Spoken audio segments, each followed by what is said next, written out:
श्री स्वामी समर्थ. श्रावण महिन्यामध्ये शिवलेलं अमृत या ग्रंथाचं पारायण का करावं?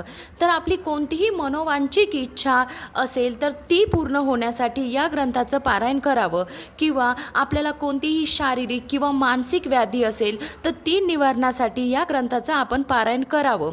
त्याच्यानंतर आपले गतजन्मीचे पापे नष्ट होण्यासाठी, संतान प्राप्तीसाठी, संतती ही दीर्घ आयुष्य होण्यासाठी ह्या ग्रंथाच्या पारायणामुळे भूतबाधा नष्ट होते, दारिद्र्य नष्ट होते आणि हरवलेली व्यक्ती देखील सापडते आणि स्त्रियांना सौभाग्याची प्राप्ती होते आणि सद्गुरूची भेट होते.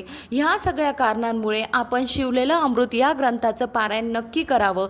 ह्या ग्रंथाच्या पारायणाच्या संपूर्ण माहितीसाठी खालील दिलेल्या लिंकवर क्लिक करा. श्री स्वामी समर्थ.